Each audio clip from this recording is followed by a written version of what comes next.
बर्फ की घाटी एक जादुई दुनिया के किनारे पर स्थित थी। यहाँ हर चीज बर्फ और रोशनी के मिश्रण से बनी हुई लगती थी। पेड़ों पर सफेद फूल उगते थे, झीलों का पानी नीला मगर शीशे की तरह पारदर्शी था, और आसमान हमेशा नरम बर्फ के गोलों से भरा रहता था। यह घाटी आम इंसानों की दुनिया से अलग एक ऐसे दायरे में छिपी हुई थी जहां केवल जादू रखने वाले ही पहुंच सकते थे। इस घाटी की रक्षक एक खूबसूरत और आकर्षक परी थी जिसका नाम सफेदा था। उसके पंख बर्फ के फूलों की तरह नरम और चमकदार थे, जो धूप की हल्की सी किरण पड़ते ही नीला और सफेद रंग बिखेर देते। सफेदा के बाल लंबे चांदनी की तरह चमकते और उसकी आंखें गहरे समुद्र की तरह नीली थीं। वह बर्फ की घाटी को न केवल अपनी ताकत से संभालती बल्कि यहाँ के हर जीव की रक्षक थी। सफेदा की सुबह हमेशा एक ही तरीके से शुरू होती। वह बर्फ की झील के किनारे खड़ी होकर बर्फानी फूलों का गीत गाती। यह गीत जादुई था जो घाटी की बर्फ को ताजा और मजबूत रखता था। बर्फानी खरगोश, हिरण और नीले पंखों वाले पक्षी उसके इर्द गिर्द जमा हो जाते, जैसे वह भी इस धुन का हिस्सा हो। लेकिन सफेदा के दिल में हमेशा एक सवाल रहा, इस घाटी के नीचे मौजूद वह प्राचीन बर्फीली गुफा जिसके करीब जाने की मनाही थी, आखिर वहां क्या छुपा है? बुजुर्ग परियों ने कहा था कि वह जगह खतरनाक है, मगर क्यों, यह कभी किसी ने साफ नहीं बताया। सफेदा को यह राज हमेशा खटकता रहा, और शायद यही जिज्ञासा एक दिन उसकी तकदीर बदलने वाला था। सदियों पहले बर्फ की घाटी के बाहर एक और जादुई साम्राज्य था, आगनगर। वहां एक अत्यंत शक्तिशाली जिन रहता था जिसका नाम बुरहान था। बुरहान का अस्तित्व आग की लपटों और काले धुएं से बना था, और उसके कदम जमीन पर पड़ते ही बर्फ पिघल जाती थी। वह किसी का हुक्म मानने वाला न था। उसका मिजाज घमंड और गुस्से से भरा हुआ था। बुरहान ने कई बार बर्फ की घाटी को जीतने की कोशिश की, क्योंकि उसे विश्वास था कि अगर वह घाटी के बर्फीले जादू को काबू में कर ले तो पूरी दुनिया पर राज कर सकता है। मगर बर्फ की संरक्षक परियों, खास तौर पर उस समय की शासक मलिका नेराफी, ने उसे हमेशा हराया। एक दिन बुरहान ने अपनी सबसे खतरनाक चाल चली। उसने आतिशनगर के जादू का उपयोग करते हुए एक ऐसा तूफान पैदा किया जो बर्फ को धो धोकर खत्म करने लगा। बर्फ के किले टूट गए, झीलें पिघल गईं और घाटी के जानवर भागने लगे। रानी नीराफी ने आखिरी हद तक लड़ाई की, मगर जान गई कि बुरहान को आम ताकत से नहीं रोका जा सकता है। एक दिन बुरहान ने अपनी सबसे खतरनाक चाल चली। उसने आतिशनगर के जादू का उपयोग करते हुए एक ऐसा तूफान पैदा किया जो बर्फ को धो धोकर खत्म करने लगा। बर्फ के किले टूट गए, झीलें पिघल गईं और घाटी के जानवर भागने लगे। रानी नीराफी ने आखिरी हद तक लड़ाई की, मगर जान गई कि बुरहान को आम ताकत से नहीं रोका जा सकता है। उसने घाटी के सबसे प्राचीन जादू बर्फीली कैद का सहारा लिया।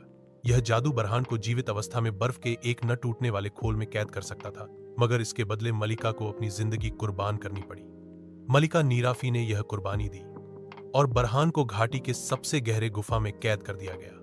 वह गुफा ही आज वही मनहूस जगह थी जहां जाने से सबको रोका जाता था। वक्त गुजरता गया, सदियां बीत गईं। वादी के लोग बुरहान को एक अफसाना समझने लगे, मगर बुजुर्ग परियां जानती थीं कि वह अब भी जिंदा है, और अगर कभी बर्फानी जादू कमजोर हुआ तो वह कैद से आजाद हो जाएगा। सफीदा ने बचपन में यह कहानी सुनी थी, मगर वह उसे महज एक पुराना किस्सा समझती थी। उसे मालूम न था कि आने वाले दिनों में वह खुद इस कैद का दरवाजा खोलने वाली है, और वह लम्हा करीब आ चुका था। सफेदा की जिंदगी आम दिनों की तरह ही गुजर रही थी। बर्फ के कलिले की दीवारों पर चमकते हुए क्रिस्टल, बर्फ के फूलों से सजी वादी और ठंडी हवा की खुशबू उसकी दुनिया थी। वह अक्सर वादी के किनारे बैठकर बरहानी तितलियों को उड़ते देखती और सोचती कि बाहर की दुनिया कैसी होगी। लेकिन एक सुबह जब वह अपनी जादुई छड़ी से बर्फीले फूल बना रही थी, उसे महसूस हुआ कि उसकी जादू की रोशनी मंद हो गई है। छड़ी के सिरे से बर्फ के बजाय हल्की धुंध निकली और तुरंत गायब हो गई।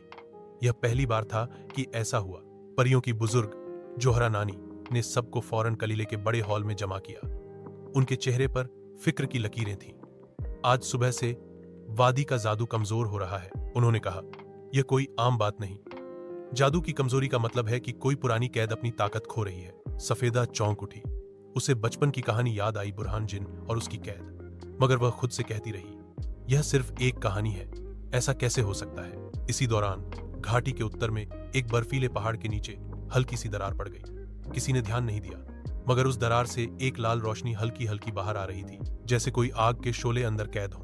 उस रात सफेदा ने एक अजीब सपना देखा। उसने खुद को एक काली गुफा के सामने खड़ा पाया, जहां बर्फ पिघल रही थी और अंदर से एक गहरी भयानक आवाज आ रही थी, सफेदा, तुम ही मेरी मुक्ति हो। वह हड़बड़ाकर जाग उठी, मगर उसका दिल तेजी से धड़क रहा था। उसे यकीन हो गया कि यह सपना नहीं, एक चेतावनी थी। अगली सुबह घाटी में बर्फ पिघलने के निशान बढ़ गए। झील का पानी नीला होने के बजाय हल्का लाल दिखाई देने लगा। जानवर घबराकर जंगल की गहराइयों में जा रहे थे। और सबसे अजीब, उत्तरी पहाड़ की दरार अब इतनी बड़ी हो चुकी थी कि बर्फीली धुंध उसके अंदर से बाहर निकलने लगी। लेकिन यह धुंध सफेद नहीं बल्कि काली थी, जैसे धुएं में आग जल रही हो। घाटी के पक्षी डर कर उड़ गए और हवा में एक अजीब सी घुटन फैल गई। सफेदा जोहरा नानी के साथ पहाड़ की ओर रवाना हुई। बर्फ के फर्श पर चलते हुए हर कदम के साथ ठंड कम और गर्मी ज्यादा महसूस हो रही थी। सफेदा ने अपनी छड़ी मजबूती से थामी, मगर उसका दिल बेकाबू धड़क रहा था। पहाड़ के मुहाने पर पहुंचकर वे दोनों रुक गईं। सामने एक गुफा थी जिसकी दीवारों पर बर्फ पिघलकर पानी की बूंदें टपक रही थीं। अंदर से गहरी भारी आवाज गूंजी, आ 1000 साल बाद मैं दोबारा आजाद होने वाला हूं। यह आवाज बुरहान जिन की थी। उसकी कैद का तिलिस्म कमजोर पड़ चुका था। गुफा के बीच में एक जादुई दायरा था जो पहले चमकता था, मगर अब उसकी रोशनी बुझ रही थी। बुरहान की आंखें लाल अंगारों की तरह चमक रही थीं। वह जंजीरों में जकड़ा हुआ था, मगर जंजीरें पिघलने लगी। उसके लंबे नुकीले सींग बर्फ को काट रहे थे और उसकी हंसी में एक शैतानी गूंज थी।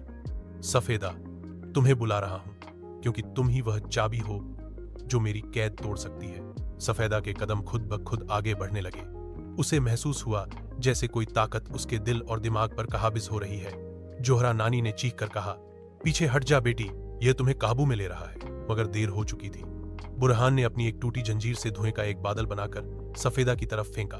धुआं उसके इर्द गिर्द लिपट गया और अचानक सफेदा की आंखों के सामने अंधेरा छा गया।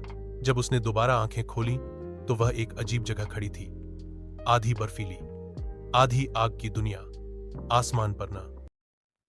पहाड़ के अंदर गूंजती हुई धमाकों की आवाज अब पूरी घाटी तक पहुंच चुकी थी।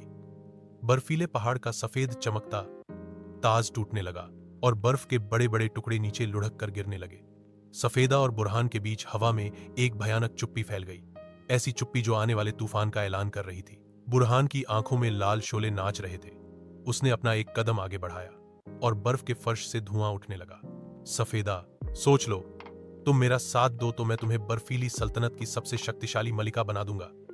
सफेदा के हाथ में पकड़ी बर्फीली छड़ी बर्फ की नीली रोशनी से चमक उठी।